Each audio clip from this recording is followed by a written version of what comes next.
to all of you. It is indeed a pleasure and honor for me to present to you here this afternoon the panel for this session on trade and investment.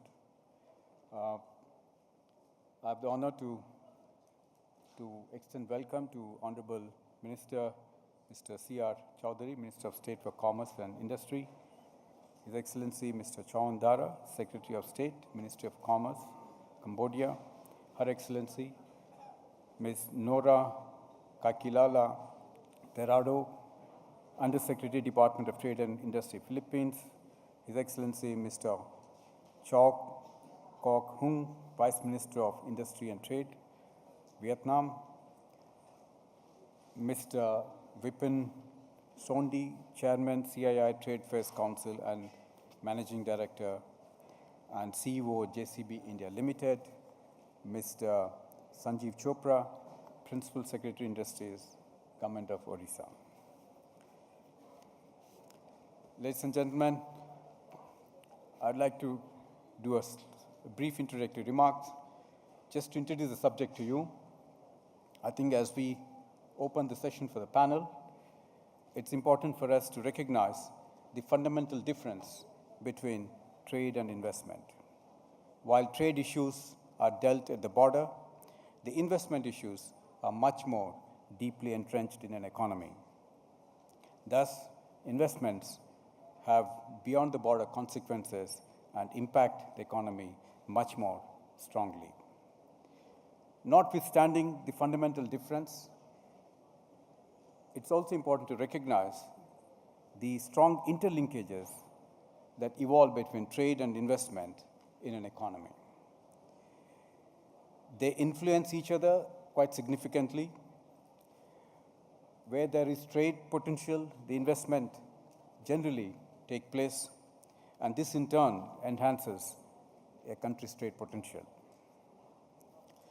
In an increasingly globalized world, markets tend to move closer to the investments tend to move closer to the markets. And this is an approach that every visionary entrepreneur tends to take. Naturally, such an approach brings investment closer to the markets. India has been a good example of being an attractive investment destination where global players have set up production processes. India's investment policy has evolved to be highly liberal over the years, and today, several sectors of the economy have been completely opened up. The ASEAN economies, too, have experienced a similar pattern of investments in the last 2 decades. The strong interlinkage between trade and investment has enabled the region to develop a conducive investment environment where the global value chains have been thriving and competing in the international markets. The fear of outward investments affecting domestic production is somewhat unfounded.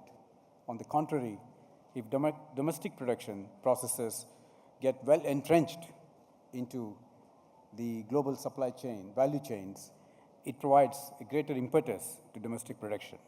Thus, the investment initiatives of any country gets a more boost in this concept. However, the investor-state dispute settlement issues are highly controversial. This provision is indeed a restraining provision for many countries to put in place a more liberal investment policies. Several countries have mainstreamed investment in their economies. You would have noticed India too has investment India policy, a single window concept, and many ASEAN economies have also introduced single window concepts to attract investments. How India and ASEAN have been attracting each other in investment arena is something that panel will tell us today. Without prejudging the outcome of the discussions, let me close here with these ideas and leave the rest to the distinguished panelists to to tell us how the investment policies in each of these countries have been attractive enough for greater trade and investment, and also how India and ASEAN have been influencing each other in this arena. Thank you.